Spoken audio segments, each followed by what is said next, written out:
Hello dear students, आज हम जो टॉपिक डिस्कस करने जा रहे हैं वो है blank verse. Actually blank verse एक पोएम को लिखने का एक पैटर्न है, एक तरीका है। उसके बारे में आज हम डिस्कस करने जा रहे हैं। करेक्ट।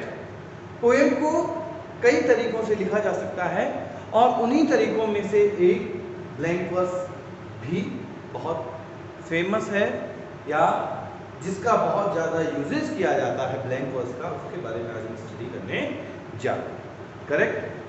तो ब्लैंक वर्स को पढ़ने से पहले हमें ये जान लेना चाहिए कि जो ये वर्स है ये क्या है, इसके बारे में थोड़ा डिस्कस करते हैं।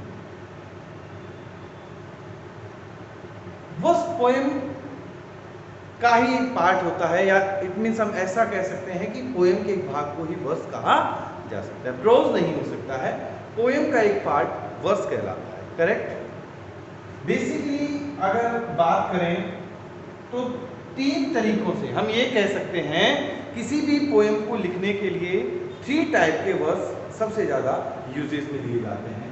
सबसे पहले जो है वो है हमारा फॉर्मल वर्स। करेक्ट। सेकंड है ब्लैंक वर्स, जो आज का हमारा टॉपिक है, और थर्ड है free verse. Correct. Verse poem को लिखने का एक तरीका है। जो आज हम टॉपिक डिस्कस करने जा रहे हैं वो ब्लैंक वर्स है, लेकिन वर्स कितने टाइप्स के हैं उनको भी एक बार शॉर्टली हम समझ लेंगे, जिससे कि ब्लैंक वर्स को अच्छे से समझा जा सकता है। फॉर्मल वर्स जो सबसे टिपिकल या मैं कहूँ डिफिकल्ट पैटर्न है पोएम को लिखने का, वो फॉर्मल वर्स होता है। फॉर्मल वर्स में आपको मीटर भी फॉलो करना है, साथ ही साथ में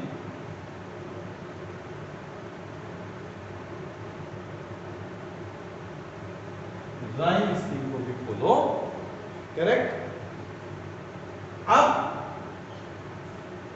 मीटर जो लिखा हुआ आया है, तो स्टूडेंट्स हमने इससे पहले की क्लासेस में या वीडियोस में मीटर के बारे में डिस्कस किया था कि व्हाट इज मीटर, मीटर क्या है। ठीक है।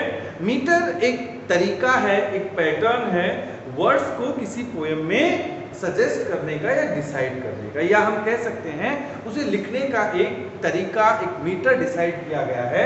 उसके आधार पर ही पोएम में वर्ड्स को यूज में लाया जाता है। ठीक है। हमने पढ़ा था मीटर के बारे में, और किसी भी मीटर में जब हम बात करते हैं तो 5 फीट होते हैं ना। हमने पढ़ा था मीटर में कितने फीट होते हैं, 5 फीट होते हैं। 5 फीट का मतलब है 10 स्लेबल। स्लेबल क्या थे बताइए भैया। हिंदी में हम जो पढ़ते हैं छंद, वहां पर गण होते हैं, गण होते हैं ना, जो लघु और दीर्घ जो निशान होते हैं, आपने पढ़ा होगा लघु का दीर्घ का निशान, वही यहाँ पर स्लेबल समझा जा सकता है। करेक्ट। अब जैसे हिंदी में लघु दीर्घ कहा जाता था, यहाँ इसे वीक और स्ट्रॉन्ग कहा जाता है ना। लघु को वीक और दीर्घ को स्ट्रॉन्ग स्लेबल कहा जाता है। इट मीन्स 1 मीटर में 5 फीट होते हैं। 5 फीट 10 स्लेबल से मिलकर बना होता है, और एक वीक स्लेबल एक स्ट्रॉन्ग स्लेबल को फॉलो करता है। तो गाइस आप पहले वाले वीडियो में मीटर को अच्छे से समझ सकते हैं। किसी भी पोएम को एक प्रकार से लिटरली लिखने के लिए मीटर का यूज करना बेहद जरूरी होता है। तो हम बात कर रहे थे वर्स की। फॉर्मल वर्स जो है उसमें हमें मीटर को भी फॉलो करना होता है और राइम को भी फॉलो करना। राइम क्या है? राइम का मतलब होता है तुकबंदी। तुकबंदी का मतलब, जैसे एक एग्जांपल हम लेते हैं, आपने बहुत फेमस एक पोएम है जो शॉर्ट क्लासेस में या छोटी क्लासेस में पढ़ी है, twinkle twinkle little star how I wonder what you are. तो little star, last first line में लास्ट वर्ड को प्रोनाउंस कीजिए, ट्विंकल ट्विंकल लिटिल स्टार, और सेकंड लाइन के लास्ट वर्ड को प्रोनाउंस कीजिए, how I wonder what you are. तो star और आर दोनों आपस में मैच हो रहे हैं या नहीं हो रहे? इट मीन्स जो हमारी स्टेंजा की लाइंस हैं उनके लास्ट वर्ड का जो साउंड है वो क्या होना चाहिए? आपस में मैच होना चाहिए। It is rhyme scheme, correct. तो जब हम फॉर्मल वर्स की बात करते हैं तो उसमें हमें दो चीजों का कंप्लीशन पढ़ना पड़ेगा। फॉर्मल वर्स में किसी भी पोयम को लिखने के लिए हमें उसमें मीटर भी फॉलो करना पड़ेगा और राइम स्कीम को भी फॉलो करना पड़ेगा। तो मीटर जो है वो सबसे ज्यादा आयम्बिक पेंटामीटर ही यूज होता है। आयम्बिक टेट्रामीटर है, आयम्बिक पेंटामीटर है, वो सारा मीटर वाले आपको पार्ट में बताया गया है। तो फॉर्मल वर्स में क्या होगा? सबसे डिफिकल्ट जो पैटर्न है आपका वो फॉर्मल वर्स है, जिसमें मीटर भी फॉलो करना होगा और राइम स्कीम भी फॉलो करनी होगी। आई थिंक राइम स्कीम आपको समझ में आ गई होगी। हिंदी में हम इसे तुकान या तुकबंदी कहते हैं। अब हम आज जो पढ़ने जा रहे हैं ब्लैंक वर्स, उसके बारे में डिस्कस करेंगे, करेक्ट। सबसे ज्यादा 16th सेंचुरी से 20th सेंचुरी तक इसका प्रयोग किया गया ब्लैंक वर्स का। इवन शेक्सपियर ने भी इसको आपने काफी जो क्रिएशंस थे उसमें यूज किया है, ठीक है, ब्लैंक वर्स का। Sir what is the difference या what is the qualities of blank verse? Blank verse में क्या होगा? आपको मीटर को फॉलो करना, ठीक है। सबसे बड़ी बात, समझने की बात, ब्लैंक वर्स में यहां समझ में आ गया, डेफिनेशन आसानी से बन जाएगी। ब्लैंक वर्स में मीटर तो आपको फॉलो करना पड़ेगा, और यदि मैं ये कहूं कि एग्जैक्टली जो मीटर ब्लैंक वर्स में हम यूज करते हैं वो सबसे ज्यादा कौन सा होता है? वो सबसे ज्यादा हमारा आयम्बिक पेंटामीटर। पढ़ा था हमने आयम्बिक पेंटामीटर के बारे में। तो हम ये कह सकते हैं कि ब्लैंक वर्स को जब लिखा जाता है तो आयम्बिक पेंटामीटर में लिखा जाता है। लेकिन जो डिफरेंस है वो यही है, इसमें हमें राइम स्कीम को यूज, करेक्ट। फॉर्मल वर्स में क्या करना था? मीटर भी फॉलो करेंगे और राइम स्कीम भी फॉलो करेंगे। ब्लैंक वर्स में क्या करेंगे? मीटर को फॉलो करना कंपल्सरी है, लेकिन राइम स्कीम को फॉलो नहीं करना है। मींस उसके जो साउंड जो लास्ट लाइंस का होगा वो मैच हो या ना हो कोई फर्क नहीं पड़ता, लेकिन मीटर जरूर उसमें यूज होगा, करेक्ट। मीटर से क्या होता है? एक आपको लिमिट या एरिया बता दिया जाएगा कि आपको इतने वर्ड्स में ही अपनी लाइन को कंप्लीट करना है, करेक्ट। और उस मीटर में क्या होगा? 5 फीट होंगे। 5 फीट कितने सिलेबल से मिलकर बना है? 10 सिलेबल से। और 10 सिलेबल कैसे होंगे? 1 weak syllable followed by 1 strong syllable, correct. अब हम बात करते हैं फ्री वर्स। ये सबसे ज्यादा आसान तरीका है, ये तो समझ में आया। ब्लैंक वर्स 16 to 20 सेंचुरी में सबसे ज्यादा यूज में रहा। ब्लैंक वर्स सबसे सरल तरीका लिखने के लिए पोएम को, और इसे इवन शेक्सपियर तक ने यूज किया, काफी फेमस रहा। उस समय के पोइट इसे काफी यूज करते थे। या हम इस प्रकार से कहें कि जो लार्ज नैरेटिव टाइप्स के उनके जो क्रिएशंस या रचनाएं हुआ करती थी उसके लिए ब्लैंक वर्स को यूज किया जाता था, या लार्जली स्केल पर यूज किया जाता था। Now we discuss about free verse. जैसा कि नाम से पता है, free verse, no any situation conditions, means कोई कंडीशन नहीं लगाई गई है। इट मींस यहाँ ना तो किसी मीटर को फॉलो करना है ना राइम को फॉलो करना। इससे बढ़िया भाई पोएम क्यों लिख रहे हो? प्रोज लिख लो। और क्या भाई, पोएम में कोई तो आपको एक तरीके से आपका डिजाइन डिसाइड होना चाहिए, यहाँ कुछ डिसाइड नहीं है। इसे कोई भी लिख दो। क्या? फ्री वर्स का मतलब ना राइम मैच करनी है ना मीटर मैच करना है। और अगर हम बात करें तो एक इंग्लिश राइटर थे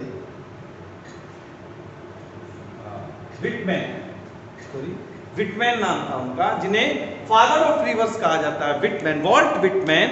उन्होंने सबसे ज्यादा इसका यूज किया था। इवन उनसे पहले भी बहुत लोगों ने फ्री वर्स को अपने नॉवेल्स में, क्रिएशंस में यूजेस में लाए थे, लेकिन विटमैन जो थे वो सबसे ज्यादा इसे यूज करते थे, इसीलिए उन्हें फादर ऑफ फ्री वर्स कहा जाता है। तो I think, I hope students आपको अच्छे से इन तीनों में जो डिफरेंस है वो समझ में आया होगा।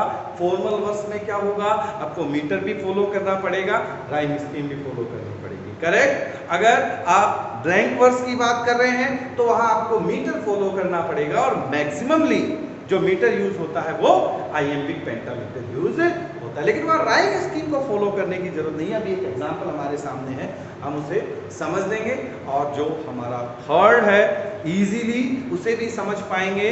जो फ्री वर्स है इट मींस फ्री, जो टाइटल है उसी से क्लियर हो जाएगा।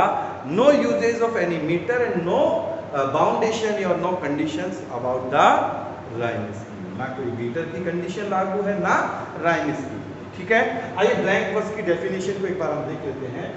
A good deal of English poetry is unrhymed। तो वही बात जो हमने कहा, यहाँ से समझ के उसको डेफिनेट किया जा सकता है, हम उसकी डेफिनेशन को क्रिएट कर सकते हैं। हमने कहा A good deal of English poetry is unrhymed। एक अंग्रेजी की ऐसी पोएट्री जो कैसी होगी, अनराइम्ड। अनराइम्ड का मतलब उसमें जो राइम स्कीम है उसे फॉलो नहीं किया जाएगा। वही बात केवल इस प्रकार से कह दी गई जो हमने यहां समझी थी कि राइम स्कीम को तो क्या कर दिया जाएगा, छोड़ दिया जाएगा, बट लेकिन उसमें मीटर को यूज किया जाएगा। इसलिए कहा a good deal of English poetry is unrhymed, this is called blank verse. Unrhymed जो पोएट्री की एक पैटर्न है वो ब्लैंक वर्स कहलाता है, और that is unrhymed iambic pentameter, या इसे दूसरे नाम में हम क्या कह सकते हैं, unrhymed iambic pentameter. It means iambic pentameter का तो यूज होगा लेकिन राइम स्कीम को यूज करना कोई जरूरी नहीं। सो लुक दैट एग्जांपल, एक बहुत ही एग्जांपल से समझेंगे बहुत अच्छा। पैराडाइज लॉस्ट जो एक बहुत अच्छी पोएम है जॉन मिल्टन की, उसका एक एग्जांपल उससे हम समझ लेते हैं कि of man's first disobedience and the fruit of that forbidden tree whose mortal taste brought death unto our world and all our joy with loss of Eden till one greater man. Now look, what is the last word? Fruit, taste, war, man. Each words have different sound, correct?